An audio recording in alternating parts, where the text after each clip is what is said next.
허리케인, 지진, 팬데믹 이런 재난을 보면 우리는 그냥 자연의 힘 앞에 어쩔 수 없는 일이라고 생각하기 쉽죠. 근데 정말 그럴까요? 이번 시간에는 재난의 진짜 원인이 뭔지 파헤쳐보는 그런 지적인 여정을 한번 떠나보려고 합니다. 특히 재난관리로의 시험을 준비하는 분들이라면 이 취약성에서 회복 탄력성으로 이어지는 핵심 이론의 맥을 짚는 아주 결정적인 시간이 될 거예요. 자, 오래된 관점부터 최신의 날카로운 비판까지 지금 바로 시작합니다. 가장 약한 고리가 생존 가능성을 결정한다. 어떠세요? 굉장히 강렬한 문장이죠. 이 문장은 우리에게 아주 근본적인 질문을 던지고 있어요. 대체 무엇이 우리 사회를 재난 앞에서 이렇게 약한 고리로 만드는 걸까요? 거대한 태풍? 예측할 수 없는 지진? 아니에요. 진짜 원인은요, 바로 우리 사회, 그 구조 안에 숨어 있다는 거죠. 오늘 이야기는 바로 여기서부터 시작하겠습니다. 앞으로 우리는 이 6가지 핵심 질문을 따라가면서 재난 이론이 어떻게 발전해 왔는지 하나하나 살펴볼 겁니다. 각 단계가 그 이전의 한계를 어떻게 뛰어넘었는지 그 흐름을 쭉 따라오시면 전체적인 그림이 아주 명확하게 보이실 거예요. 자, 그럼 첫 번째 질문부터 시작해 볼까요? 첫 번째 질문입니다. 재난은 과연 자연적인 걸까요? 오랫동안 우리는 그렇게 믿어왔습니다. 홍수가 나면 더 높은 댐을 쌓고 지진이 나면 더 튼튼한 건물을 지으면 된다. 이렇게 생각했죠. 하지만 학자들은 묻기 시작했어요. 정말 그게 다일까? 바로 이 질문 하나가 재난의 원인을 기술이 아니라 사회에서 찾게 만든 거대한 패러다임의 전환을 가져온 겁니다. 이 표가 바로 그 패러다임 진화 과정을 한눈에 보여주는 건데요. 시험에 정말 자주 나오는 핵심 중에 핵심이죠. 자, 보세요. 처음에는 홍수 같은 위험 요인 그 자체에만 집중했어요.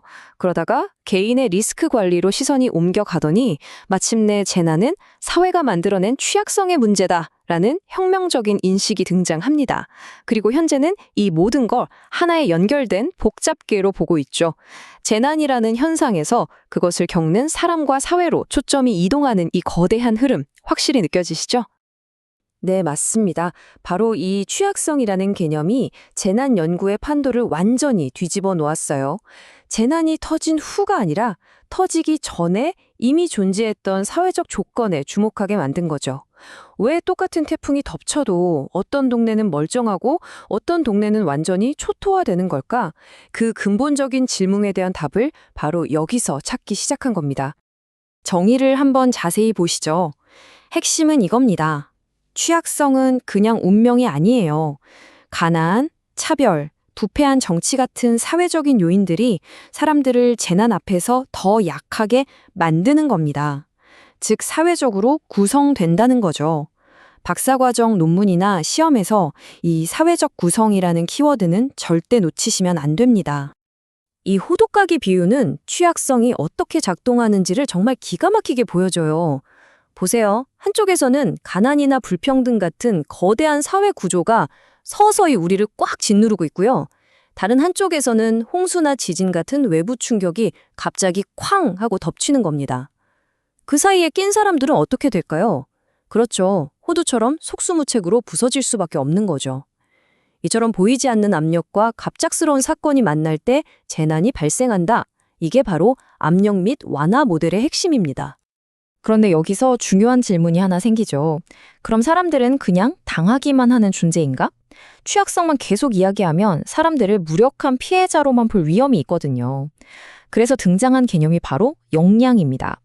무엇이 부족한가에서 무엇을 가지고 있는가로 관점을 완전히 바꾸는 거예요. 지역사회가 가진 고유의 지식, 기술, 공동체의 힘에 주목하면서 재난 앞에서도 인간이 그냥 당하는 존재가 아니라는 그 주체성을 되찾아주는 아주 중요한 개념인 거죠. 자, 취약성을 넘어서 이제 재난 논의의 모든 길은 이 단어, 회복 탄력성으로 통합니다. 아마 한 번쯤은 들어보셨을 거예요. 학계는 물론이고 정부 보고서나 기업 전략에서까지 요즘 가장 뜨거운 키워드가 됐죠. 그런데 이 개념, 대체 뭘 의미하는 걸까요? 한번 제대로 파헤쳐 보겠습니다. 회복 탄력성의 원래 의미는 아주 간단해요. 라틴어 resilio, 되튀어 오르다라는 말에서 왔거든요. 마치 고무공처럼 외부에서 충격을 딱 받았을 때 시스템이 얼마나 빨리 원래 상태로 뿅 하고 돌아오느냐, 그 능력을 뜻했습니다. 원래는 공학이나 생태학에서 쓰이던 이런 직관적인 개념이 사회과학으로 넘어오면서 이야기가 훨씬 더 복잡해지기 시작합니다. 자, 여기서 회복 탄력성은 크게 두 가지 길로 나뉩니다. 왼쪽을 한번 보실까요? 이건 단순히 원상 복구를 목표로 해요. 재난 이전의 상태로 그냥 돌아가는 거죠.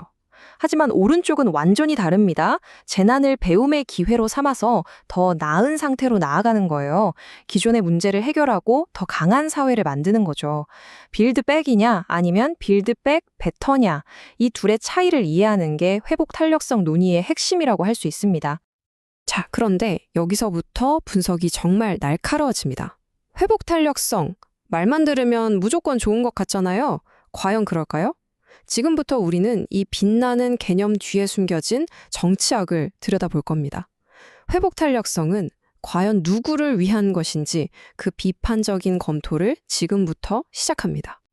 이 질문 한번 진지하게 생각해 볼 필요가 있어요. 만약 재난이 일어나기 전에 정상 상태가 원래부터 불평등하고 문제가 많은 상태였다면 그 상태로 다시 회복하는 게 대체 누구에게 좋은 일일까요? 이 질문이야말로 회복 탄력성이라는 개념이 은근슬쩍 감추고 있는 권력의 문제를 정확히 꿰뚫고 있습니다. 바로 이 지점을 코피와 로저스는 회복 탄력성의 어두운 면이라고 불렀습니다. 무슨 말이냐면 회복이라는 아주 좋은 명분을 내세워서 실제로는 특정 집단을 통제하고 기존의 불평등한 권력 구조를 오히려 더 단단하게 만들 수 있다는 거예요. 재난복구가 또 다른 억압이 될 수 있다는 정말 날카로운 경고죠. 여기서 한 걸음 더 나아가면 회복 탄력성 자체가 국가의 책임을 개인에게 떠넘기는 신자유주의 프로젝트라는 비판까지 나옵니다. 이런 식인 거죠.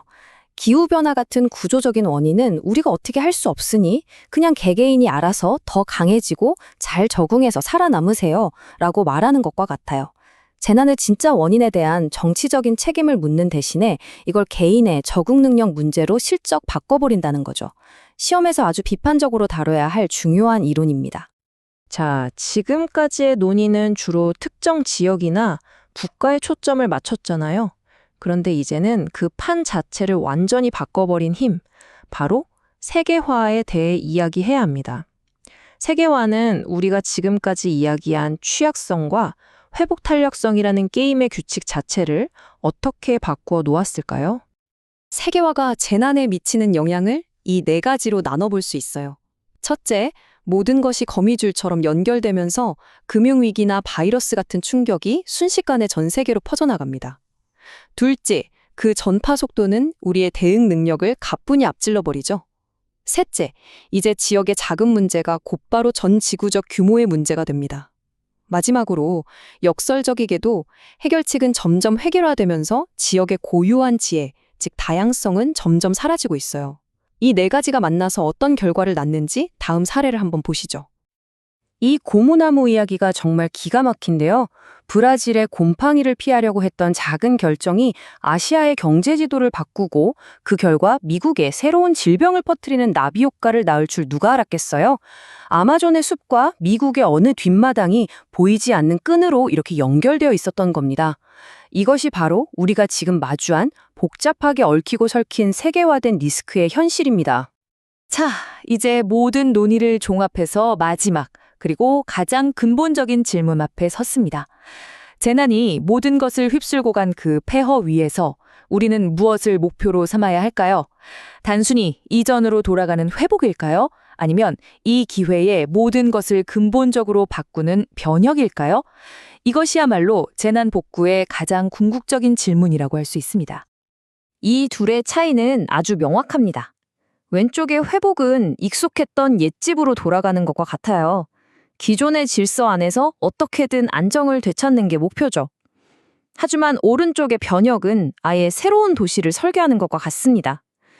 재난을 사회 전체를 다시 디자인할 수 있는 기회의 창으로 보고 아주 근본적인 변화를 만들어내는 겁니다. 이게 그냥 이상적인 이야기만은 아니라는 걸 역사가 증명하고 있습니다. 온두라스와 니카라과의 사례를 보세요. 거대한 재난은 부패한 정권의 민낯을 모든 사람 앞에 똑똑히 드러내는 일종의 초점 사건이 됐습니다. 사람들의 분노는 들끓었고 결국 정권을 무너뜨리는 혁명의 불씨가 되었죠. 이처럼 재난은 때로 낡은 질서를 파괴하고 새로운 시대를 여는 방아쇠가 되기도 합니다. 오늘 긴 여정의 마지막 이 질문을 여러분께 던지면서 마무리하려고 합니다. 만약에 애초에 재난을 불러온 그 정상이라는 상태 자체가 문제였다면 우리의 목표가 정말 그 정상으로 돌아가는 것이 맞을까요? 이 질문에 대한 우리의 답이 앞으로 우리가 만들어갈 재난 이후의 미래를 결정하게 될 겁니다. 여러분은 어떻게 생각하시나요?